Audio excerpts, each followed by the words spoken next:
Three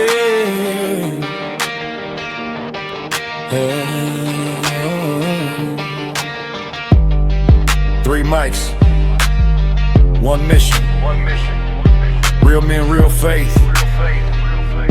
Welcome to Beards, Bibles, and Brotherhood. Beards, Bibles, Brotherhood, yeah, we standing strong. Faith in the fire where the wicked gone. Pastor J bring truth, Pastor James bring flame. Mark in the middle saying Jesus is the name. Iron sharpens iron, yeah, we live in that code. No soft talk here, just a narrow road. Beards, Bibles, Brotherhood, let it be known we don't walk alone. We don't walk alone. Hey, good afternoon, evening, morning, whatever time you're listening to this. Probably morning if you're catching us on WEBO. This week's episode is sponsored by, we got our first sponsor. Oh, yeah? Yeah, I had somebody throw a little cash our way to keep our podcast going, and if we give them a shout out. This week's episode is sponsored by Killer Cowgirls Bakery, located at 2007 East River Road. Find the Big Green Hut for all your gluten-free food needs. Kira is the gluten-free baking machine. Best, I'm going to go on record and challenge the world. Best gluten-free baker anywhere, anytime. If you can dethrone her, I will buy out your store. And the official supplier of communion bread for Redeemed Community Church. Redeemed Community Church. Her gluten-free white bread is like the best white bread you've ever eaten, and it's gluten-free. So, and the cinnamon rolls are amazing. Stop by, pick up maybe a cinnamon roll, maybe some of her chocolate chip scones she's got going on out there. Maybe, something in the hut. Check it out. And thank you for being our first official sponsor, Kara. Thank you. We are excited. If you would like to be a sponsor on the Beards, Bibles, and Brotherhood and get your shout out advertisement, it's affordable. It's cheap. It's cheap. One shout out, $25. Continual shout outs. We'll give you a month's worth of shout outs for $100. And we can negotiate further than that. You just get a hold of myself, Pastor James, or Mark, and we will set you up. And the prices may change. Who knows? You might want to get in now while you can. That's right. Act fast. Get it locked in. Buy now or pay later. Isn't that funny how they do that? Buy now or pay later? Yeah, like, they get you like you're going to miss out on the greatest opportunity ever. And in my case, they is my wife, and it's one of those, hey, you can order this today on Amazon and pay payments for the next month or 2 or 5 every 2 weeks. Now they work with a firm, so that's worse. So she's like, I can just get this for $10 today. And then every 2 weeks, I'm like, why don't we have any money? That Affirm payment's got to come out. So yeah, I don't like it. I got a little Affirm bill. Mm-hmm. I get excited. And then they keep boosting your available balance. So now it's like 10 grand. I'm like, we could never pay back 10 grand. But I don't have that much. They know better. Like, this dude would spend it. Yeah, I would. Sometimes it's the challenge. Will I get approved? I think that's why credit's so dangerous. Yeah. They like to get you when you're in college, when you're young. Yeah. You just build up a bunch of debt. Yeah. We get a free candy bar and a credit card. Maybe a T-shirt. Yeah. Credit 1. And then next thing you know, it's credit. Your credit score is 1. It's a place that's rife for scams too. Like I was hanging out with a university president this week, and he told me that identity theft for student loans is like huge. Really? So the university had like $1 million in fake student loans that people were stealing guys' identities, girls' identities, and signing up for student loans in their name and then getting the checks in the mail, not going to college. So I mean, I did that for myself. I didn't do it for anybody else. Got that check, and you get that student loan check. You're like, oh, this is supposed to go for books and living costs. Let's party. You can't beat that deal on that 80-inch TV at Sam's Club. If I don't buy it now, I'll never get it. Yeah, we all go for it. Oh, to be young and dumb. We were all once there. Yeah. Interesting. Well, today we're going to talk about leadership credit. We're going to talk about leadership as a whole and examples we've seen that we like, maybe some we don't. What makes a good leader? Who's your favorite leader? Non-biblical character.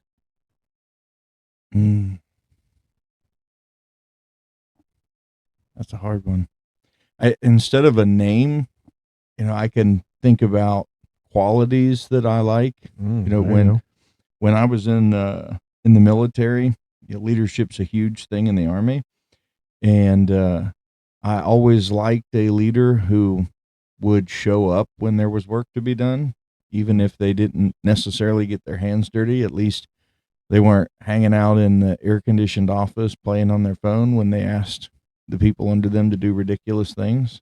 Right. What about you, Mark?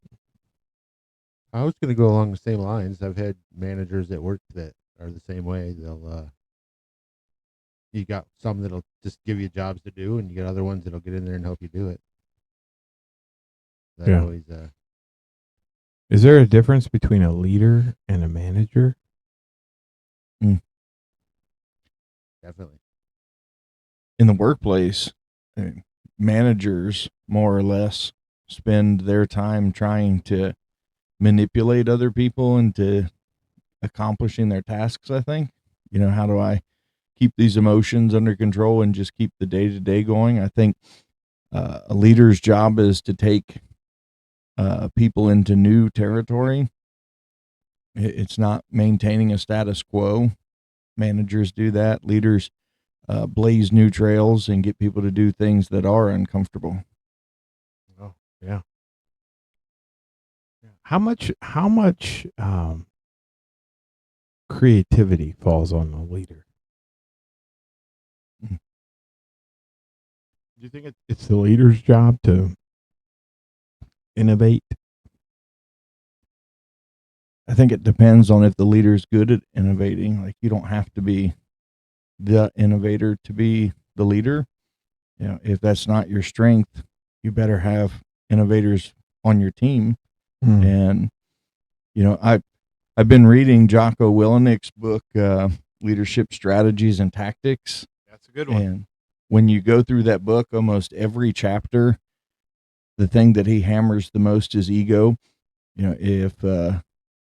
If your ego is so out of control that you have to be the person doing everything, and if we're talking about being the creative innovator, even if you're good at it, if you have such a big ego that you can't let others operate in that sphere, that's going to be your biggest downfall. You have to take everything on yourself and not build a team. Yeah. Mark, what do you think the number one quality of a good leader is?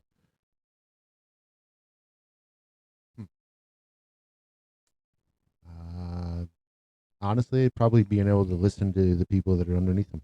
Okay. Listening. Yep. James, what do you think? I'm back to humility, just what I said earlier. Yeah. Yeah. So I was listening to this. I like Craig Groeschel. You ever listen to him? Mm-mm. He has a leadership podcast that's pretty cool. He talks a lot about church leadership, that kind of stuff. But then he talks also about just leadership in general, right? Like how you get better, what makes you better. He said the number one quality, they polled all the big major businesses, the top 11 companies in America, and asked them the blind response. Is your leader good? And if so, what makes them good? And the number one answer was communication. That if you can't communicate effectively to your team, you'll never build a team. And the lack of communication was the number one issue over arrogance, over laziness, over all those things. It was lack of communication. And it was interesting because he was saying that people who work for you don't necessarily care how much work you do if you're their leader. They care how you relay the need for work to them. Is it in a manner that you have credibility with them? And the number one thing that makes you a credible leader is your ability to communicate. What do you say? What am I asking you to do? What are my expectations of it? And how does it benefit us? Right? Like if you can answer those three questions, what exactly am I asking you to do? How am I asking you to do it? And why am I asking you to do it? Even if they don't need to know those answers, that people feel more confident and secure in your ability to lead, and they're more willing to follow you. I was like, huh. Because, a lot of leaders lead with a do as I say, right? You got to do it because I told you. Mm-hmm. And we're taught a good follower doesn't question orders, right? Mm-hmm. But he's actually saying, no, that's not true. And it's not biblical. Yeah. He said if you were to take the journey of Jesus, right, Jesus would explain exactly why the disciples shouldn't do it the way they maybe had always done it or the way they were expecting to do it. And then what the benefit of doing it that way was, and then why he wanted them to do it, right? And I was like, oh, I never really looked at that particular way, I guess. But the disciples were, they got the answers. Jesus didn't leave them hanging. He never said it's because I told you to. He says, that's not the character of God. Mm-hmm. Or, you do this because this will benefit you in the kingdom. So I was like, man, I got to switch up some of my leadership style. Just a little, like tweaks. You can always get better as a leader. Yeah. I'm always suspect of leaders who don't read leadership books. Mm-hmm. I am, like, who think they've arrived. And Mm-hmm. man, we've worked with some pastors in the past. They will read everything else but books on how to better themselves. Yeah. And I'm like, bro, you got to read some books. You got to listen to some podcasts. You got to like fill your head with good knowledge on how to get better. Well, sometimes it's like you forget. Hey, I've had this discussion with my daughter and a lot of other younger people going into ministry. It was part of my discussion with that university president this week that for pastors in particular, if you take the college route, you go to college, you spend 4 years getting a bachelor's in ministry. They probably throw in some leadership courses there, but you're not putting any of that stuff into practice. And then you get out and you get thrown into your first church and you're trying to remember everything they taught you in 4 years. And hopefully you remember something good, but you have no experience and no context to really connect it with. And then even if you've been pastoring for 1, 2, 3 decades, context changes, people change, your team changes. Even if you don't move churches, you're going to move into new seasons. And if you're not constantly refreshing, even if it's not new ideas, you're going to forget good things that you knew and you're just not putting into practice. Absolutely. I think part of the problem is leaders don't think. There are a lot of pastors that don't think. If you believe Jordan Peterson, there's only a small percentage of the population that can think anyways. Like, I think I heard him say one time it's something like 25 or 30% of people who actually are processors, and otherwise you have to speak. So if you're an outward processor or a speaker, then you as a leader have got to have people you feel comfortable having conversations with. And even if you're a thinker, you need people like that in your life that you can say the dumb things to, and they can help you work through those dumb things so that you don't do them. So I'm at this place in my own leadership where, if we get back to the church continues to grow and we have to hire people, I'm not hiring well-rounded people ever again. Mm-hmm. No, I don't care about well-rounded. I'm going to hire somebody who's really good at one thing. Mm-hmm. I don't care if they're good at a lot of things. I want them to be great at one thing. Yeah. And that's the job they're going to have. Mm-hmm. It's going to be based on their aptitude and ability for that job. Can they expand what I think the job should look like and make it better? Will they push the boundaries? Somebody who's great at one thing almost becomes obsessed over it, and almost you don't really have to manage them. Yeah. You can just turn them loose, and you have to pull them back every now and then. But like, you don't have to teach a horse to run. A horse runs, right? You have to slow a horse down. You have to pull them back. I want employees I have to pull back. I have to go, yo, bro. Good initiative, bad judgment, right? We can't spend $10 million on that, right? Like, you can't order that, right? But the problem is, when you find those people, they're almost weird because they're so obsessed over their ability, but not arrogant, like confident. Yeah. I don't want to have to coach you to do what God's called you to do. I'm going to hire people that are like, this is what I do. God called me to it. I kill it. You're that guy, James. Yeah. I'm just saying. Like, I'm so impressed with you. Like, seriously, I'm not saying that because you're my friend. You are my friend, but people don't get you because you're odd sometimes. I am, Yeah. and I own that. Like, when you talk about rolling bad ideas off of leaders, like, I called my mentor 3 weeks ago. And I was like, yeah, I just met with our general superintendent, and I have this really strong belief, and this kind of fits into this, that the church world has got to get into this Ephesians 4 gifting thing, and they've got to understand people like me, because people like me are weird, and the church doesn't know what to do with us, how to disciple us, how to help us grow. So I started the conversation off by saying I'm weird. And then 10 minutes in, the GS is sitting there writing notes about me to prepare for the trial that will inevitably come because I'm a weirdo. And I spent 45 minutes trying to clean that up and get him to understand what I was saying. And you thought you were starting a new branch. Yes, Comedians over here. There's some cult was rolling off from us. So, and he said, listen, James, I don't think you should start these conversations off by announcing your weirdness and getting people in that mindset.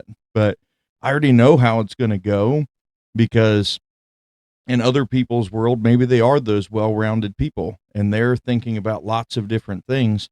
Most of my life, I've known that there's this one mission, or just mission in general, that I want to be a part of, and I want to give the other things to other people. Yeah. So I've had so many people say, yo, bro, James is a little weird. Like, he's obsessed with church planting. I was like, yeah, that's what makes him killer at it. Like, that's why he's going to be so successful, because you've got to be a little weird about it. You got to be like that's me in preaching, dude. Yeah. Like, I could quit doing something. I don't know. I could quit pastoring maybe, but if I did, like, I would miss the preaching part. Like, it would eat me alive not preaching, bro. Like, I went to a church one time. I don't know why I thought this was a good idea, but I made some bad ideas in my life come true. I went to this church where I was part of. I was supposed to be part of two. We were gonna co-lead a church, and I was like, all right, cool, I'm down with that. And I came in there like, I'm gonna preach like 75% of the time. Well, then the two became a three, and the third was very boisterous about like wanting to preach, and I was like, okay, are you gonna take like his spot, like, or you want more of mine? You want more of the 75? And she's like, oh, I mean, they were like, I want more of the 75. And I said, okay, then let's figure this out. So we went on this preaching rotation where I would preach like 4, they'd preach like 2, I'd preach like 3, they'd preach like 1, they'd preach like 3, and nobody come to church. Yeah. In those days when people walk into church and you're standing out there as the greeter, and the first question you get asked is, who's preaching today? And when they get the answer and they turn around and walk back to their car, it was rough. It was just because we had such different style. They weren't, listen, I'm not saying they're bad preachers. That's not for me to discern. Like, I don't consider myself a better preacher than anybody else. Like, I just have a different style.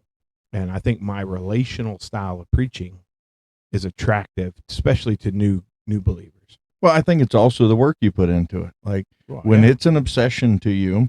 I think and, about it all day. Yeah, bro. when you're sitting there watching TV and watching reels, like you're constantly drawing things into your sermon, and that comes out when you preach because you've been processing that message through everything that you've done that week. I mean, I'm running a tractor today, spreading gravel. I've changed my sermon 4 times. I have. I'm like, oh, that's good. I like that. Hang on, let me note this down. But that's my obsession, right? Like, and I listen to hundreds of preachers a week, and I listen to guys that are like super, like moonbeams and rays from heaven are blasting them in the head. Charismatic. I believe that God uses all kinds of voices, right? So I listen to some super charismatic guys, people that like other people are like you can't listen to. Like, anyway, I listen to some of them, and then I listen to like some super conservative, like, straight laced, like suit and tie wearing. I like there's some Baptist preachers. I like J.D. Greer a lot. Like, so I listen to those guys, and I try to draw, knowledge from both sides of what's being said, and then test it against Scripture, and then test it against my theology, right? Because that's how we discern what we're going to preach. We should be discerning what we're going to preach based on that, and which it always cracks me up because I get beat up because I don't know. Some people say I don't preach from the Bible or something, but I'm actually obsessed with preaching from the Bible. Like, for me, I just think the Bible is so God inspired that you have to be in it to understand it. So if you're not in it, which most new Christians, most people who aren't Christians, people who are just coming to Christ, and let's be honest, most seasoned Christians now aren't in the Word. So you have, like, when I first read the Bible, I was like, I don't really know if I have any clue what this said, and then I read it again, and I was like, and I've never read it cover to cover. I'm just going to go on record and say, as a pastor, I've never read the Bible cover to cover, like sat down and read. Like, I get to the book like names. Yes, and numbers kills me every time.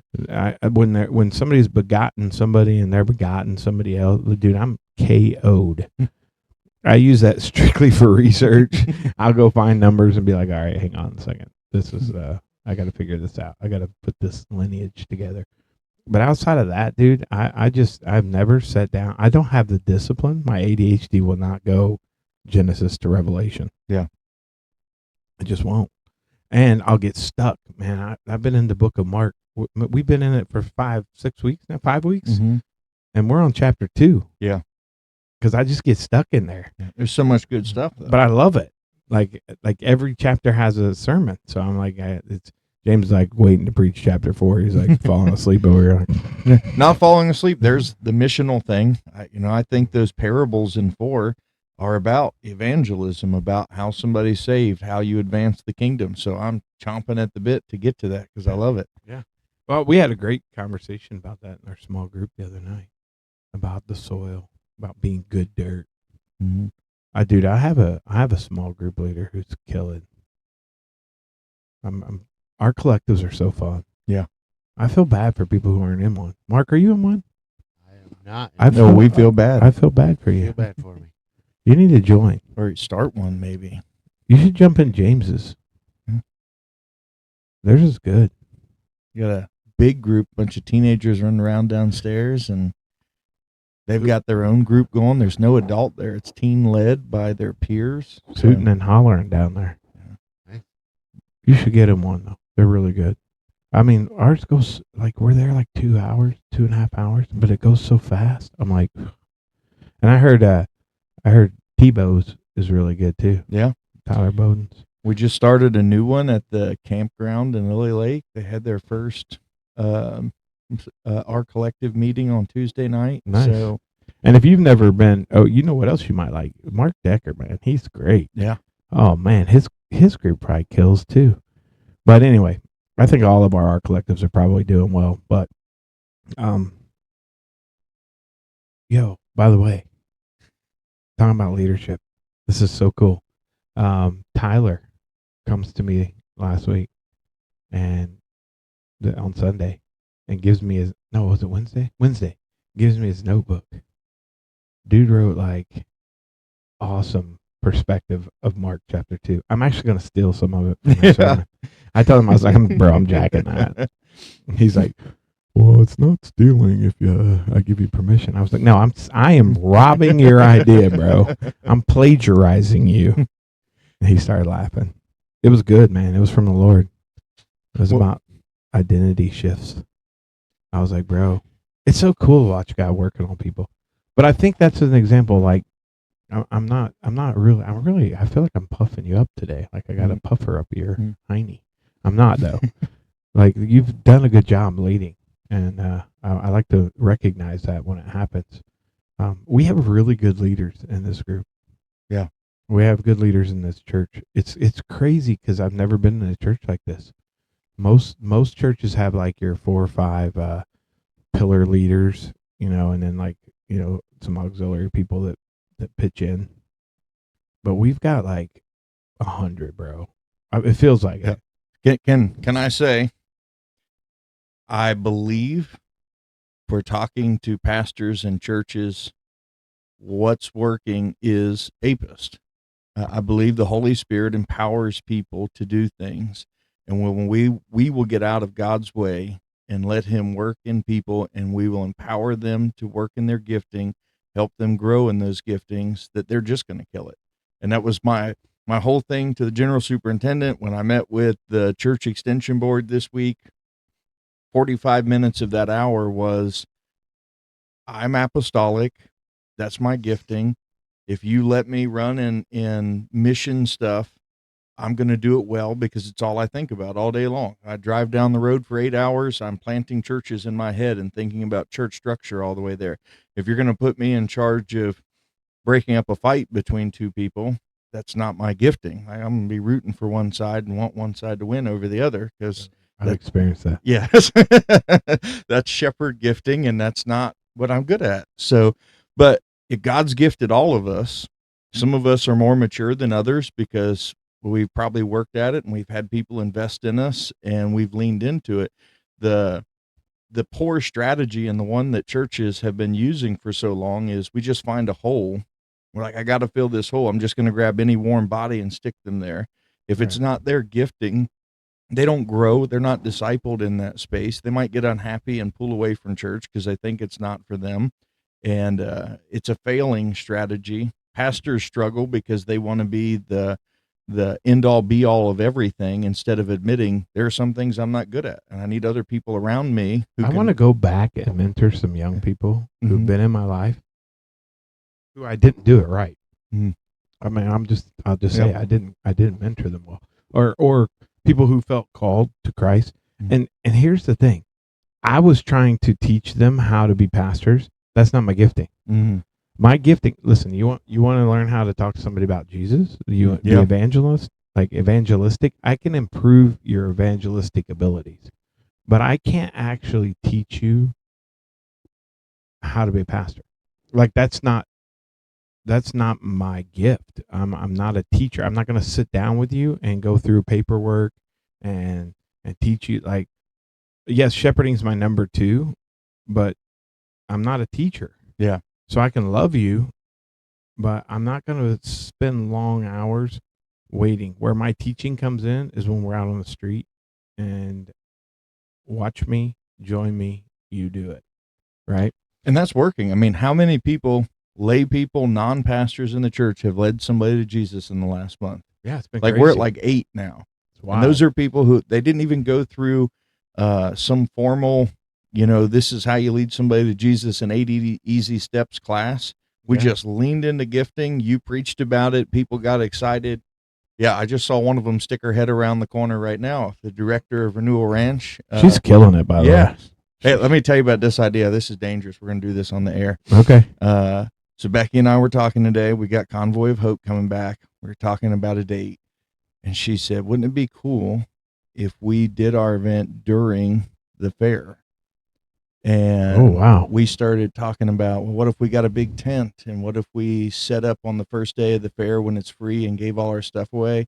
and then had worship services during the fair and a come and go VBS, and all of that like blossomed out of her head. And Dude, it's been so cool watching the Lord work on her lately. Like, she was quiet about her faith 2 years ago, but now she'll be like, yo, guys got this. That's pretty cool. It's really cool. Today's her birthday. Happy birthday, Happy Becky. birthday. Big shout out, May 8th, May Day. Yeah, so I love that idea, by the way. That's crazy. It'll be wild, but that's what we do. You start Oh, letting I know people what I was in going to it. say. Go ahead. I was going to say this. I was going to say what Apist actually does for you is it doesn't, people think, oh, it replaced my gift or my desire. No. It actually highlights what your strength is and then says, okay, you could still preach as a shepherd. Yeah. But you're going to probably preach different. Yeah. You're going to be relational in your preaching. So be aware of that, right? You can preach as a teacher.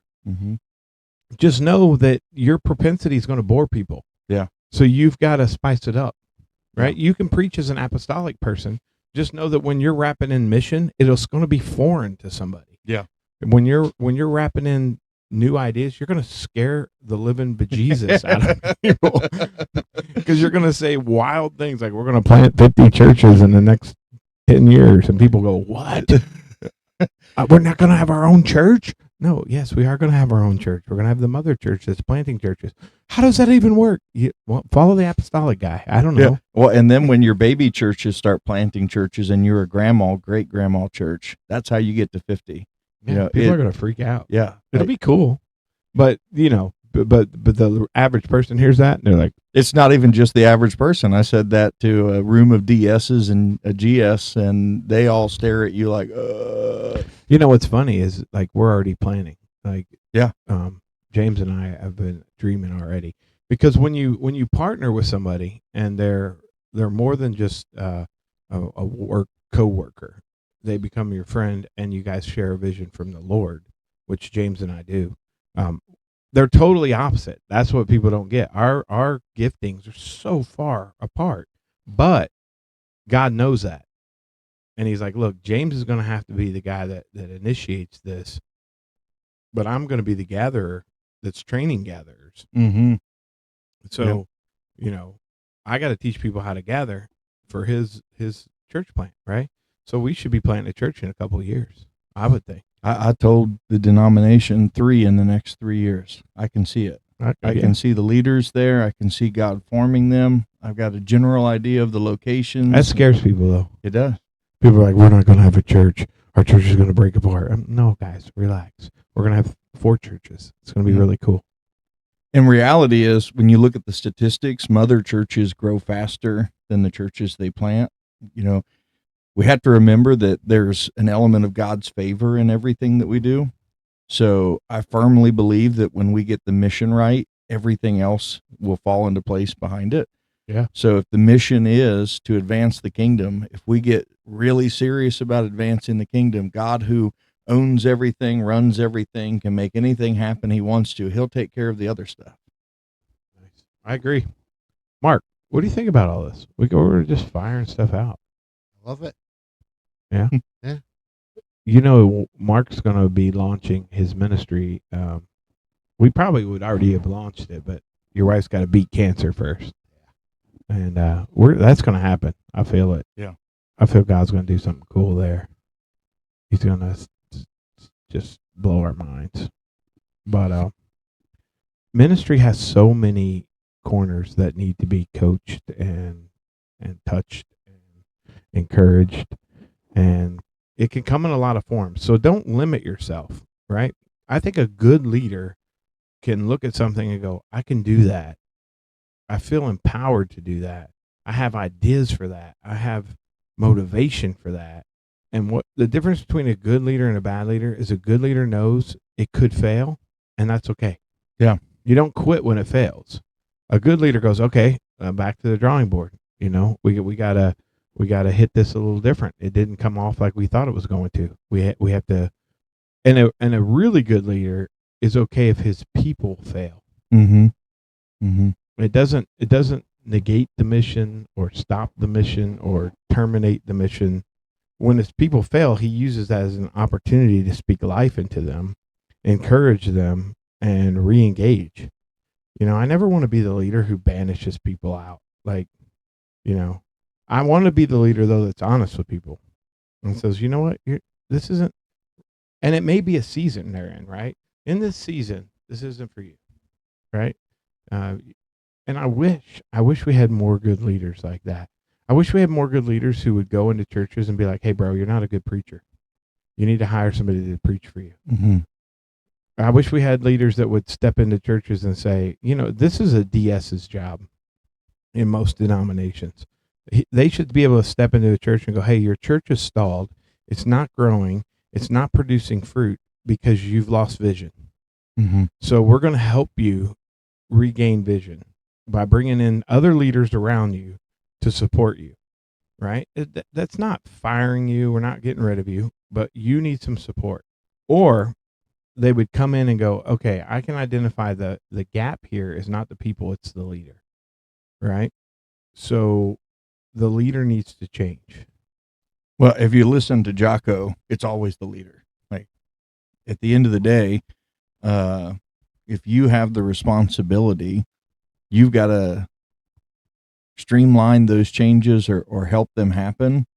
And, I think back to churches that I have done revitalization in, and all three of those churches experienced growth while I was there.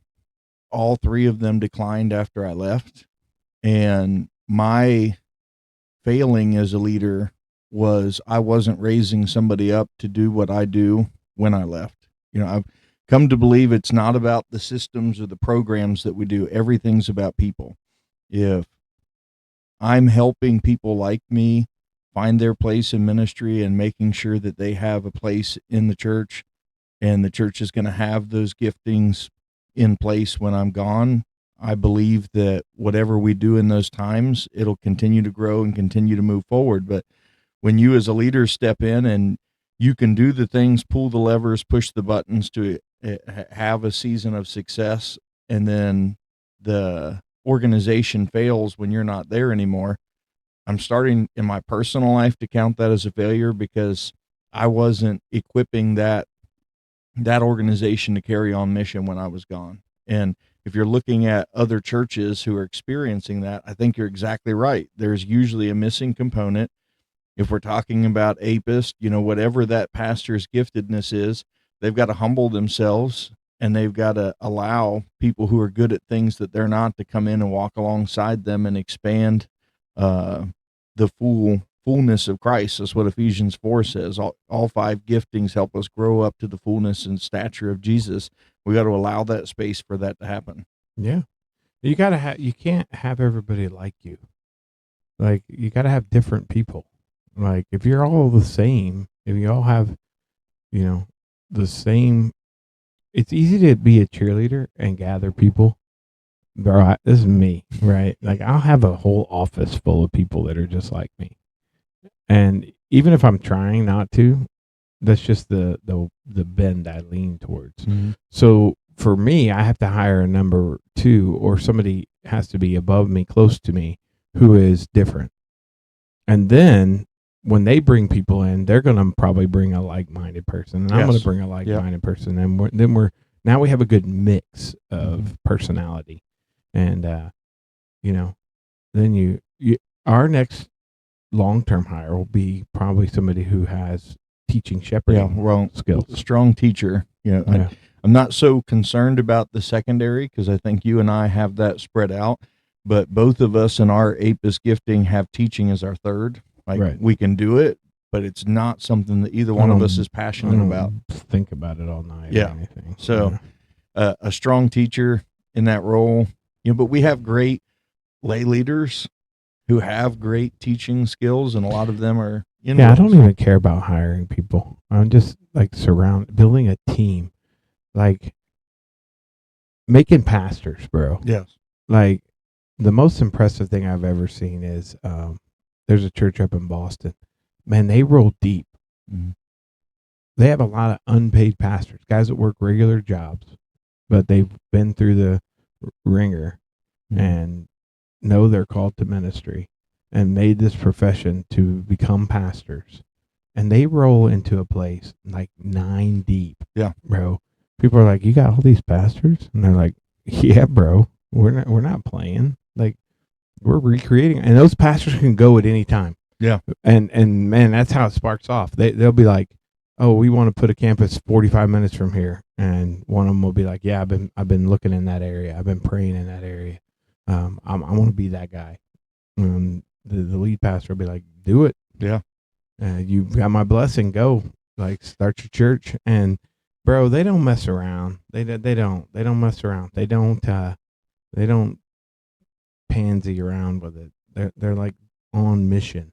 They know what the mission is, and the mission is to make disciples and baptize them in the name of the Father, Son, and Holy Spirit. They'll baptize 1,300 people a year, bro. They're not playing. Yeah. And I think if you've got that vision, like, God is going to provide those resources when you've got the vision. Like, if you're going to be a sending church that's going to send leaders, expect God to raise up leaders in your church. If you're going to be the kind of church that says, "No, we're not going to do anything. We're going to hold everything here. We're going to keep all of our resources," you shouldn't really be surprised that God's not doing anything for you. Well, the cool thing is this pastor, he's smart. He says he sends out like a prayer team, and they're like hardcore prayers. Like, seriously, that's their gifting, is prayer, and they're apostolic in nature. And he'll go, "I want you to go to this town. We're going to plant a church there because God's told me that. And I want you to find the building or the house or the whatever strip mall, wherever this church is going. I want you to spend enough time there that God tells you where to put it." Yeah. And they'll go there, and dude, they don't rush back and say, "We found the first place to rent." They'll, like, seriously go there and pray and fast, and they'll go there every day. That's their assignment. Every day they're there and they're praying. And then one of them will come back and be like, "I know this is crazy. Their last church plant, the dude was like, saw a big, huge house, right? And the Lord's like, 'You're going to plant in this house.' And he's like, and we don't even know those people." And just one of the team, gifted in evangelism, knocked on the door, said, "Hey, how you doing? Yeah. God's speaking to us about this house." And the guy goes, "Seriously? I've been wanting to have a church in my home." He's like, "I got this huge home," right? It's like a massive home. So they just started meeting in his den, and it grew so fast, bro, like crazy fast. That area was so ripe for ministry, but they were just following God's call. Yes, that's, if you look at us, like the building that we're going to, we found because Jay made a wrong turn leaving a parking lot. It's crazy. Like, we've looked at so many other places and had so many closed doors. And then the day that we get the contract for the building that we found by accident, then all these closed doors start opening back up again. And people are, 2 of them. Yeah. Like, yeah, we changed our mind, and 2 of them are reconsidering. Yeah. And at that point you have to step back though and say, God had a plan. You know, we probably could have done a better job on the praying end. Bro, I don't know. I was praying hard. I was praying, but I was praying for every one of them. we were knocking on a lot of doors that God was slamming in our face. I was praying every time I saw a for rent sign. I'm like, there's a pinhole. I was speaking in tongues. I don't even know how to do that. It's not my gifting, but I was trying. I was like, if I say maybe if I get the right combination. But in the Lord's like, stop playing with me, Jay. In the place that God finally opens a door, you've got to accept that God has a plan. We need to lean into God's plan and trust what He has for us. How sweet is it that it's a funeral home? Yeah. So for like 20 years, it's been the symbol of death, and now for the next 20, it's going to be the symbol of life. I've heard that a couple of times this week when I was in Ohio, that we need to have like a whole theme of death to life songs, resurrection songs. When death was arrested. Yes. How are we doing on time? We are at 44 minutes. 44 minutes. Well, that's good, I think. 44 minutes. Can we go back to one more thing that you kind of said that I want to flesh out just I a don't little know. bit? Is it controversial? No. Okay. That's normally your job. Yeah, you know what? You know what happened this past week? It'll probably happen again this week. I got put in check. Uh-oh. Yeah. But listen, I love people. And several years ago, I made friends with a guy who's going to be on. We're going to actually have him on via Zoom because he has a vicious beard and a vicious belly. Sorry, Timmy. You're not, well, he's lost a lot of weight, so he looks really good. But anyway, I asked him to hold me accountable. So he called me and gave me a little blast this week. Becky got to hear because I was on speaker. She's like, wow, people call you and tell you that? I was like, yeah, that's called accountability. Yeah. Because good leaders are accountable. Yeah. And good leaders don't make excuses. Mm-hmm. They accept responsibility for the things that they can control and the things they can't control. And good leaders don't say, oh, I would never, or we would never do that. Mm. You should never say that about the people under you. You should never say we would never do that, because that's a lie. Mm-hmm. What you should say is we're not trained to do that. Mm-hmm. That's not part of our normal response. Like that's not how we lead our people to react. So if they've acted that way, it's on their own accord. But that's not how we lead. Not our culture. Not our culture. Right. Yeah. Because listen, let's just be honest. We step on it sometimes. We mess up. So you can't say you would never do something. You might. But then again, you might not have. People just might want you to have. Got to let that flesh out. The Lord always brings truth. And this is the last thing from Jocko's, but it's kind of along these lines. Because I think both of us are in a season that we want to raise up other people, and it's not so much about our own accomplishments anymore. I want to have the kind of culture in our church where people can make mistakes, can step in it. Like, I don't have to develop every element of your plan, even if I think I would do it better or in a different way. I want people to have the opportunity. Be wowed by your ingenuity. Yeah, get the chance to learn, have the space to grow and develop, so that there is leaders following behind us that can do these things. And get obsessed. Hey, listen, if you're listening to this and you're obsessed over something, bring it to us. Yes. And we're going to run with it. Freedom, complete. I want to hear your obsession. I mean, that's how Mark got his director job. Yeah. He just refused to stop posting things. Like, he's like, I'm just going to post till you hire me. Can I say, though, like, Mark's gifting with AI and God speaking to him is wild right now, because how many times in the last 2 to 3 weeks has Mark sent us something that said, hey, I think this would be a good idea, and we went, wait, we're actually doing that, and we forgot to tell you we needed a picture for this, and you're already piecing it together and expanding it beyond what we dreamed. Like, bro, I cannot tell you how pumped I am about tattoos and testimonies. Like, we had scheduled just a tattoo party and thought it would be fun. I've got a buddy coming up from South Carolina who's a tattoo artist that was in our church plant down there. And then Mark comes out of nowhere with this idea to record testimonies while people are getting their tattoos. And that'll keep me from crying. Like, I've talked to my artist friend about this so many times. I don't know if it's like the endorphin drop or whatever's happening when you're getting gunned up, but people will spill their guts when they're getting a tattoo. They'll tell every deep, dark secret of their life to their tattoo artist. So aren't they like a therapist? It's wild. My guy right now is a Sasquatch hunter. I keep telling him about him. I want him to come on so bad, but he's like, bro, I can't say the F word. I was like, no, we don't use the F word. He's like, I don't think I can come, bro. We'll pre-record his Sasquatch stuff and edit I don't even know if we could edit it, bro. He says a lot. Like, he's a jarhead, bro. So his language is filthy. I love him, though. He's a good dude. I'm really going to try to lead him to Jesus, man. He's going to be tough. He's going to be a tough cookie. I've been trying to get him to listen to this. He'll probably listen to this episode and be like, well, you ain't getting no more appointments. He said he likes Jesus. He just hates people. So he's like, I'm down with Jesus. He's a cool dude. And he's like, I just ain't down with the church because it's full of idiots. I was like, well, touche. Maybe you got to find the right one. But we all say that. So let's just make sure we focus on being the right one. You know how you become the right one? You just do it. You show grace and mercy and kindness and goodness, and you laugh about mistakes, and you work through it together, and you build just this kingdom thing. I want people to try stuff, man, and be like, oh, I tried this and it bombed.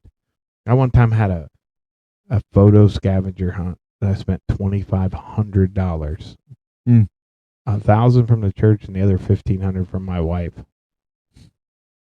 I had 2 people show up. Oh, and your wife gave that much. Did she let you forget that? No, she brings it up all the time. So I remember that time. Remember that photo scavenger hunt you had? I was like, whoa. In my defense, the one that was the year before was epic. And she's like, yeah, I told you it wasn't going to work again. I was like, whatever. That's like our amazing beard contest. We've had 2 entries. Yeah, they're going to win, I guess. We'll work on them. Was one of those my buddy in Georgia? It sure was. Yeah, he intimidated everybody. Yeah. We should have, you know what we should have done? We should have said you got to shave and start raw. Yeah. That dude gets paid to be Santa Claus by like malls all across North Georgia. So Yeah, he ain't shaving. yeah. That's all right, though. I shaved off my sideburns. I shaved off my side beard. I have a goatee, which I looked it up, so don't come at me because I can see you both looking at me like I need to put on a beard. A goatee is a type of beard, so it does qualify. And I have a little scruff growing, so my beard oil it up. It'll be back. Passable. Dude, you know what happened? I got out with my suspenders on, my overalls on the other day, and some guy was like, Jebediah. I was like, what? He's like, bro, that is a vicious Amish beard. Because I can't grow a mustache. I can't. I don't know. Whatever. No stash, huh? No stash. And I have the same kind of beard you do. I have that long. Mine's not as wavy as yours, but Mine gets a little crazy. yeah. Mine gets a lot crazy. Like I wake up in the morning, it's just sticking straight out. Dude, you're just crazy, like curly and Mm-hmm. beefy. You have a beefy full beard. My hair used to be that way too, but that army helmet just tore it all up. How long does it take you to grow? Like if you shave bare baby face, I haven't done it in years. Like you I have left a the beard in a Army. week? Yeah. Like when I was in the military, I had to shave twice a day to keep from doing Oh, push-ups. jeez. I've never had that problem. I didn't even shave when I was so young. I couldn't grow facial hair. I have alopecia or something. I don't know. I don't have any leg hair. Like my legs are like smooth like a swimmer almost from wearing jeans and boots and stuff. And the scraggly patches here and there. I shave my arms because I like to see my tattoos. Mm-hmm. I mean, it's weird. I know. No, I know don't- lots of people who I do don't it. care what people think about me. On that note, hey man, be a good leader. You know, the number one thing we didn't talk about leadership, one is communication. But before communication, you can't lead others if you can't lead yourself. And if you're not following Christ, let's just be honest. I've seen all kinds of platforms where leaders from all kinds of places have poured into other human beings, and they just fizzle out after a while. The reality is the only thing that sustains and the only thing that stays is Christ. And we want to spend more time with you. We want you to be around. One of my favorite leaders, Toby Brolin, is coming from Texas. Toby Brolin is the owner-operator of Cadillac Creek Outfitters, which is like probably one of the premier, if not the premier, goose and sandhill crane duck clubs in the country. Toby is a wild man. He has a crazy story. I can't wait for him to share it. He was a hillbilly rock and roll guy from Texas on his way to making it famous in the band, and met a pretty lady who said, you can't even talk to me unless you come to church. And he's like, I didn't go for Jesus. I went for the girl. And Jesus grabbed hold of him. And then he said that he was going to leave his music career and launch into duck and goose hunting club, and people were like, you're crazy, bro. That's never going to work. You don't have the background. You can't do it. And God said, All things are possible. And just a cool story. He's a cool dude. He loves the Lord. He has a great work ethic and has built quite the little empire down there, shooting birds from the sky. But that doesn't make it easy. And that on Sunday, May 24th, just a couple short weeks away, he'll be here. We're going to have the featured menu item of goose fajitas. Are you pumped about that, Mark? I'm pumped. Yeah, wait till you get a goose fajita. Your life is going to change. I'll be making those. May probably have to enlist some help, but we're going to make goose fajitas. So we're going to have some bear. We're going to have some elk, deer, all kinds of different species of geese, snow geese, Canadas, lessers, all kinds. I know there's some interest because I got a text message from the Owego ambassador asking me how goose tasted. So people are talking about it. It's going to be a honking good time. We're going to give away some calls. We're going to give away some turkey calls. We're going to give away some. We have 2 shotguns that will be part of the event. One that will be signed, a 410 signed by Toby Brolin, and a little wall hanger. It'll be nice. Or you can take it out and shoot it. Who cares? Whatever. And a Kel-Tec home defense that holds 14 rounds, bro. Wait till you see this shotgun. It's incredible. It's a little like hand cannon. You ever shoot one of those? No, I'm hoping to win this. I don't think I can win, but if you sign up for the 10-person pre-service, it starts at 5:00. You can hang out with Toby exclusively, and you get a free entry for one of those pow pows. And we will be selling tickets the day of, so bring cash. And you could spend $20 and walk away with a $1,000 gun, which is pretty cool. And we thank our friends down at Lock and Load for making that connection for us. But we're excited. We're excited, and It'd be fun. it's going to be a good time. It's going to be good fellowship right here, 28 Main Street. Tell your brothers, tell your sisters, tell your friends. You don't have to be a hunter or like hunting. Just come. You can, just like Jesus and crazy food. Yeah, we're going to have a ton of it. Smoked mac and cheese. Oh, yeah. Yeah. Yeah, that alone is worth coming for. And salads and all kinds of beans and good stuff. So come on down. The tickets for sale right now, if you go to redeemedoutdoors.eventbrite.com. redeemedoutdoors.eventbrite.com. And grab those tickets while they last. We're excited. Limited number of participants. We're going to cap it. So don't miss out. Come join us. For Beards, Bibles, and Brotherhood, I'm Pastor Jay. And Pastor James? Mark the Shark. Mark the Shark. I like it. And we are bidding you adieu. Go in peace. You are loved. They got the word, cut clean like a blade, break chains off men that the enemy made. Pastor James got fire, yeah, he don't play safe. Call sin what it is, put it right in this place. Mark in the trenches, yeah, he been through the storm, trying to build up men, keep the brotherhood warm. Not perfect, just called, yeah, we fight every day, trying to walk like Christ in a world gone gray. Bible's brotherhood, yeah, we standing strong. Faith in the fire where the wicked gone. Pastor J bring proof, Pastor J bring flame. Mark in the middle saying Jesus is the name. Iron sharpens iron, yeah, we live in that code. No soft talk here, just a narrow road. Bible's Brotherhood.